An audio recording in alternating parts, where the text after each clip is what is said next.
Chaជំរាបសួរពុកម៉ែបងប្អូនពុកមីងយាយតាចាល្ងាចនេះអត់មានអីទេចាថ្ងៃហ្នឹងគឺបានបងស្រីនៅក្បែរផ្ទះគាត់បានឲ្យកង្កែប3ចាហើយគឺកង្កែបនេះគាត់ឲ្យហើយគឺខ្ញុំយកមកឆាជាមួយនឹងខ្ញីហើយបូកផ្សំជាមួយនឹងស្លឹកខ្ញីផងដែរអញ្ចឹងណាចាហើយដល់ពេលល្ងាចទៅហើយនឹកឃើញថាវល់វក់អត់មានម្ហូបអីអញ្ចឹងទៅហើយសំណាងហើយបានបងស្រីគាត់ឲ្យកង្កែប3មកធំហើយណាបងប្អូនទាំងអស់គ្នាចាហើយដល់ពេលអញ្ចឹងទៅខ្ញុំក៏នឹកឃើញថាឆាខ្ញីជាមួយនឹងស្លឹកខ្ញីទៀតចាស្លឹកខ្ញីជាមួយនឹងខ្ញីមើមខ្ញីចាហើយឥឡូវនេះខ្ញុំក៏បានហើយខ្ញុំក៏រូតរះធ្វើម្ហូបធ្វើអីឲ្យម៉ែពុកខ្ញុំហូបបាយអញ្ចឹងណាព្រោះអីពេលល្ងាចទៅហើយអញ្ចឹងទៅហើយវាកុនជប់ដែរហើយបូកផ្សំជាមួយនឹងមានភ្លៀងរលឹមស្រិចផងដែរអញ្ចឹងទៅចាខ្ញុំក៏មនីដើម្បីធ្វើម្ហូបធ្វើអីអញ្ចឹងទៅចាហើយមុននឹងខ្ញុំឈានទៅដល់ការធ្វើម្ហូបហ្នឹងខ្ញុំលាងខ្ទះឲ្យស្អាតហើយដាក់ខ្ទះលើភ្លើងឲ្យក្តៅហើយបន្ទាប់មកខ្ញុំក៏ចាប់ដើមដាក់ខ្លាញ់យកដើម្បីបំពងវាធ្វើយ៉ាងម៉េចឲ្យខ្លាញ់ហ្នឹងក្តៅហើយបន្ទាប់មកអ្វីដែលក្តៅមើលទៅថាក្តៅយើងក៏ចាប់ដើមចិញ្ច្រាំខ្ទឹមរបស់យើងនឹងរួចជាការស្រេចបន្ទាប់មកខ្ញុំក៏ឃើញថាខ្លាញ់របស់ខ្ញុំក្តៅហើយអញ្ចឹងក៏ចាក់ខ្ទឹមយកតែម្ដងចានៅពេលដែលយើងចាក់ខ្ទឹមរួចរាល់ហើយអញ្ចឹងទៅខ្ញុំឃើញថាខ្ទឹមរបស់យើង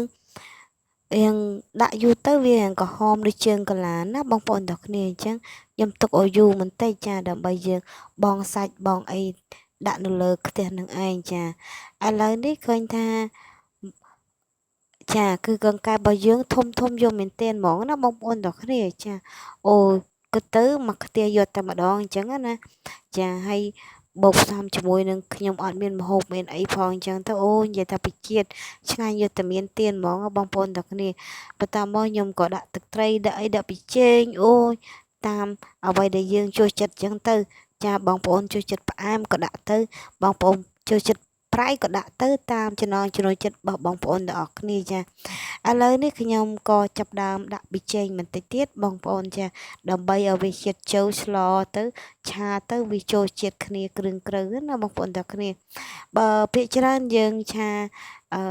អីក៏ដោយចាឲ្យតែពាក្យឆាគឺយើងឆាយ៉ាងប្រៃបន្តិចទៅដើម្បីយើងចូលជាតិណាបងប្អូនទាំងគ្នាហើយយើងយកទៅហូបជាមួយនឹងបាយទៅវាសមឆ្ងាញ់បងប្អូនចាបន្ទាប់មកខ្ញុំឃើញថាអ្វីដែលខ្ញុំផ្សំគ្រឿងក្រៅរួចរាល់ហើយអញ្ចឹងទៅខ្ញុំក៏ចាប់ដើមកូរវិតជោគយកតែម្ដងដើម្បីឲ្យសាច់របស់យើងឆ្អិនសព្វហើយចូលជាតិយកតែមានទៀនហ្មងណាបងប្អូនចាអ្វីក៏ដោយការខិតខំប្រឹងប្រែងរបស់យើងម្នាក់គ្មានអីក្រៅពីការកាពះហើយការមហូបអាហារ3ពេលទេចាមនុស្សសត្វយើងតែងតែតម្រូវការហូបចុកវាជាការចាំបាច់សម្រាប់មនុស្សយើងទូទៅទាំងអស់ចាមិនថាទេវតាឬក៏ណាទេបងប្អូនចាឲ្យតែពាក្យថាឃ្លានចាយើងត្រូវតែរកអ្វីជាដំណោះស្រាយសម្រាប់យើងទ្រទ្រង់នៅកាពះរបស់យើងអញ្ចឹងណាបងប្អូនទាំងគ្នាហើយហេតុមិនឡើយបានជាមនុស្សយើងក៏ចូលចិត្តយកអ្វីដែលថាភាពចំណែនឬក៏និន្ទាគ្នាអីចឹងទៅព្រោះយើងដឹងហើយថាដល់ពេលដែលយើងត្រឡប់ទៅវិញ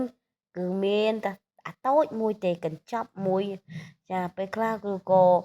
វាសំណាងបានតែក្នុងកន្លែងទីល្អចឹងទៅខ្លះក៏មិនបានទៅគេយកទៅកវត្តចោលចឹងទៅចឹងហើយមិនដឹងថាមនុស្សយើងដែលនៅរស់នៅពេលដែលមានជីវិតប្រាំងតែសាងអំពើល្អទៅកុំឆ្លោះប្រកែកគ្នាកុំជេរគ្នាកុំនិន្ទាគ្នាកុំហែកហួរគ្នាអញ្ចឹងណាហើយប្រឹងម្លឹងហើយរស់ជាពិសេសអារឿងដីគេរឿងដីនឹងកុំបំពេញគេពេកអញ្ចឹងណាពេលងាប់ទៅវិញក៏គ្មានអីថាជាអស្ចារ្យទេគឺទៅក្រោមដូចតែគ្នានឹងឯងអញ្ចឹងហើយបានថាមនុស្សយើងកុំព្យាយាមព្យាបាទគេទាំងបំពេញទៅលើរបស់គេចាហើយកុំបំភ្លើសនៅអ្វីដែលមិនមែនជាការពិតចាដល់ពេលយើងធ្វើមិ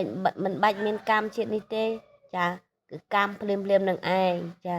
អ្នកណាសាងល្អគឺបានល្អអ្នកណាសាង អាក្រក់បានអាក្រក់ចានេះគឺជាពុទ្ធដេវ៉ាតរបស់ព្រះសម្មាសម្ពុទ្ធដែលបានត្រាស់ចាចែងមកដើម្បីឲ្យកូនពុទ្ធបរិស័ទដែលដើរតាមគន្លងនៃពុទ្ធសាសនាចាជាប់តាមលំដាប់តាមកុំបៀតបៀនគ្នាចាកុំកុហកគេកុំធ្វើបាបគេអញ្ចឹងណាបងប្អូនទាំងអស់គ្នាចាឥឡូវនេះយើងរៀបរាប់ច្រើនតាំងពីហូពីហែមកតាំងពីដើមទីដល់ទីបញ្ចប់នេះចាយើងឃើញថាចាបន្លែឬក៏មុខម្ហូបឬក៏បន្លែរបស់យើងដែលបងចូលនឹងឥឡូវចាប់ដើមឆ្អិនហើយវារីងទឹកបន្តិចហើយបងប្អូនទាំងគ្នាចាអញ្ចឹងហើយក៏ខ្ញុំមនីលើកខ្ទះចុះក្រោមដើម្បី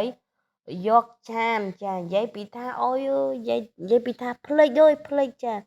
ជាភាសារឿងចានដាក់មកពុះភ្លេចរហូតបងប្អូនទាំងគ្នាចាអញ្ចឹងហើយវល់វក់នៅពេញមុខចក្រានហ្នឹងចា